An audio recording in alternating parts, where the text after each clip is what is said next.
Me say that council is reconvened. It's 8:30. Moving on to other motions and legislative actions. All right, moving on to correspondence from the clerk. I have none. Next is the mayor's report. Aldi's is open for business. You know, going back to when Tops closed its stores, we've had residents asking to have more than one choice where they can shop for groceries. Although Tops was no longer open, they were paying on their lease. Our city and my administration asked for many other grocery stores to come here to replace Tops, fill the void. I can show you a pile of letters a half-inch thick that were sent to Heinen's, Acme, Dave's, Trader Joe's, GFS, Gordon Food Service, Wegmans, Bueller, Rini Regal, on and on. All of those letters sent to the various stores proved fruitless. The intent was never to say we do not have a good grocery store. It was just that people wanted the ability to have choices. And also, I want to make it real clear, we did not go after Aldi's. We did not try and steal them away from Northfield. When Aldi's contacted us, the first thing I did is inform Northfield officials they were looking. The last outreach made by my office was to Walmart to become a super Walmart. That did happen. So now we have three choices. I hope we're going to provide you all the needs you have to shop the way you want to shop. Aldi's will provide yet another option for grocery shopping in a new, very spacious environment, and it's located right over there by Spitzer's. And then Hobby Lobby came in and filled the void left by Tops when the Tops lease finally ran out, which was only a couple of years ago. By the way, I've also sent letters to Red Robin, Red Lobsters, Cabela's, Chuck E. Cheese, Borders Bookstores, Darden Restaurants, that's Olive Garden and Bahama Breeze. You know, I think all of these above have to realize what a dynamite location this would be. Anytime a resident asks me, why don't we have a favorite place of theirs, I follow up. It's always been a truism that business begets business. It's always been a truism that location, location, location is key. Macedonia is becoming a destination. As we grow, we can look forward to increased revenues in our city income tax to offset the surge of new homes requiring increased services. We had 48 new homes built in Macedonia last year. So that's 48 new homes, new streets that need to be plowed, areas to be watched by the police, and perhaps even EMS. For the first time in years, our finances are beginning to stabilize, which will allow us to address costs for much needed new equipment and to finally begin to fix our crumbling streets. And we're going to get our staff back up where it belongs. You know, we haven't done a major road repair since 2007. We could not afford to. We have a ton of catching up to do. Using tax dollars wisely to improve the streets keeps us from addressing or assessing homeowners on those streets. In other communities, Talmadge is one of them, they assess people for the streets. We already are poised to start one new project that's been stalled because of right-of-way consent.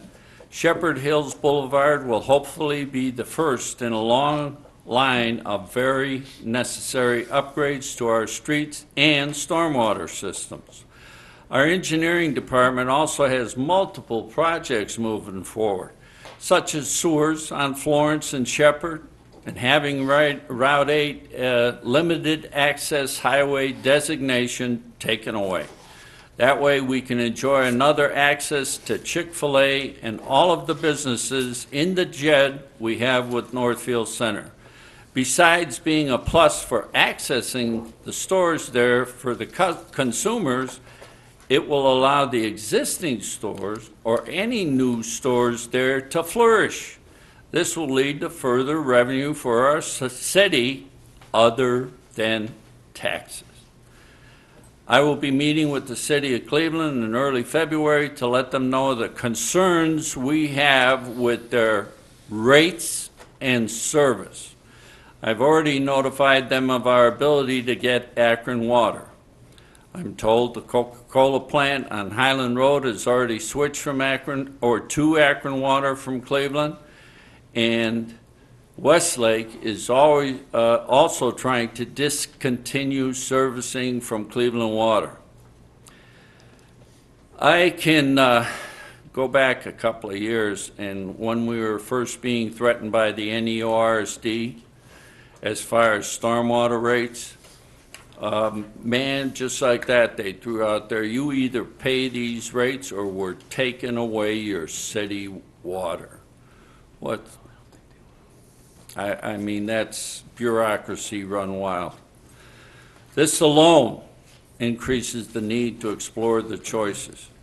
By the way, due to the pressure put on them by elected officials, they have since stopped that outrageous threat. But any ORSD, bureaucracy, that can come back just like that. So we need an option. I would like to welcome our new Nordoni Hills School Superintendent, Joe Clark. He's forming a network of key communicators, and I was asked to participate along with the members of our council. Ken Martin was also present for the kickoff of the Key Communicator Plan, along with our police chief, John Golden. Superintendent Clark is seeking to create an email group that would interchange vital information. His goal would be to squelch rumors and to disperse factual information about the schools. You know, emails are a way of life today. Communications are key to the relationship between the residents, the schools, and the government. I applaud his effort. Moving on, next we have committee reports. Are there any committee reports? Mr. Mayor, the Planning Commission met. We approved a number of signs. There was also discussion concerning a lot split, and the auto recycler that is planning to locate on Highland Road. The Planning Commission extensively discussed landscaping and screening and buffering. That is the end of my report. Thank you. Any other committee reports? Mr. Mayor, Finance Committee met on January 19th. We discussed the year-end budget figures and also the general budget for 2012. We're going to have another finance meeting to discuss the budget. That finance meeting is going to be at 7 o'clock on February 6th. We're going to continue the discussion of the 2012 budget and the general fund. Scott's going to get some information that we had asked for at the last finance meeting. We're also going to begin to discuss capital and also planning for the next several years, particularly in light of the 40% expiring in 2013. Mr. Arrow, excuse me, didn't you say February 16th in the work session? I did. What did I just say now? 6th. Thursday the 16th. Thursday the 16th. Thank you.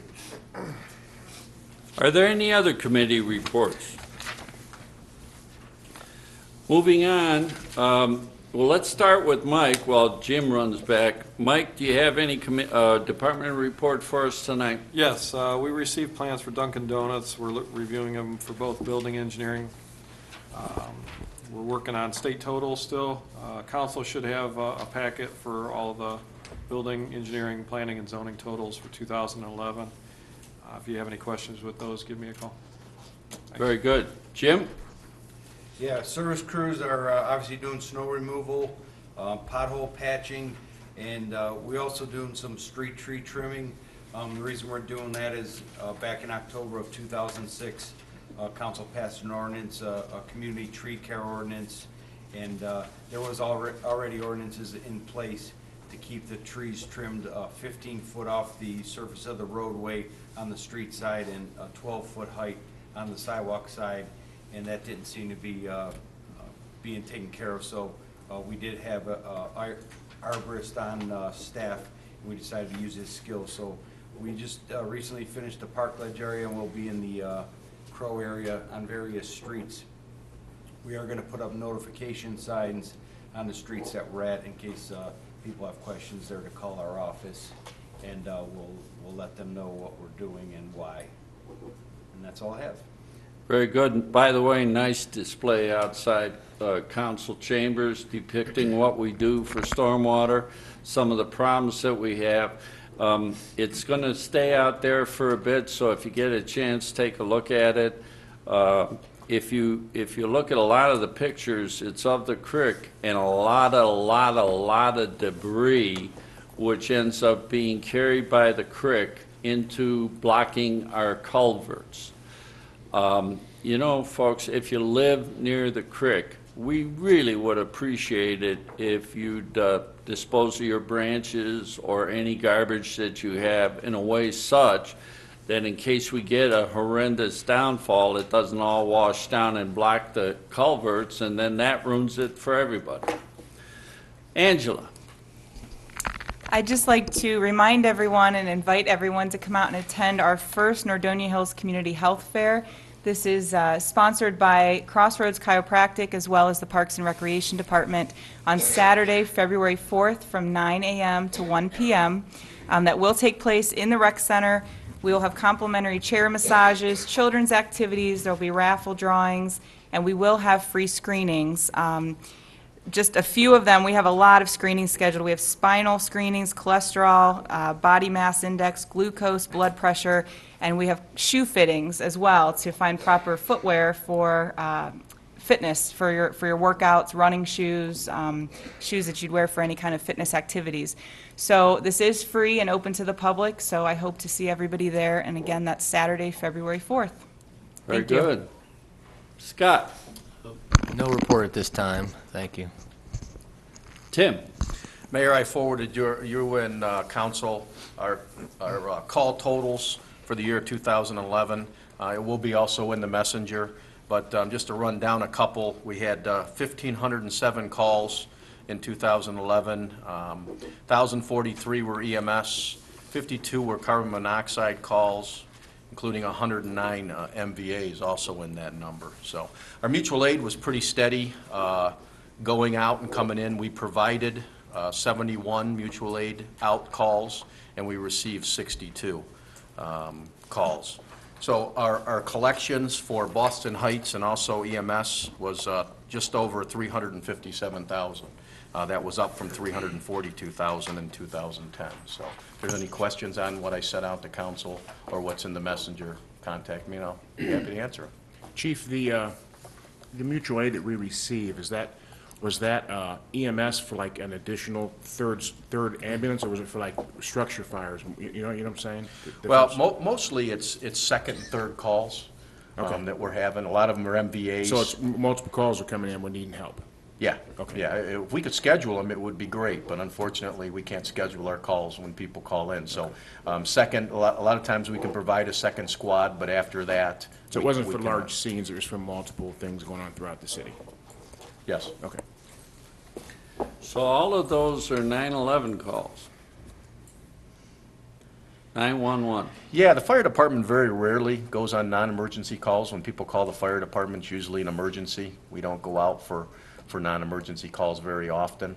So it's very hard for us to stack calls, and we really can't do that because mostly everything's an emergency. Even a lot of the CO calls, carbon monoxide calls. If people are sick inside the house, this is what the dispatcher's job is, to find out if there's sick people inside the house and how we respond to that. But yeah, about 99.9% of our calls are emergency and require an immediate response. So 365 days a year, so that's over four a day, you know, Yes. maybe even If 5. you average it out, yeah. Wow. 4 a day. Amazing. Yeah, some days we have 15 and some days we don't have anything, so it all Wow. depends. All right, John. No report, Mayor. Okay, Mark, do you have anything for us? All right, moving on to unfinished business. Is there any new business? Motion to adjourn, Mayor. All in favor? Aye. Okay, we're adjourned. Thank you very much for coming. Come again.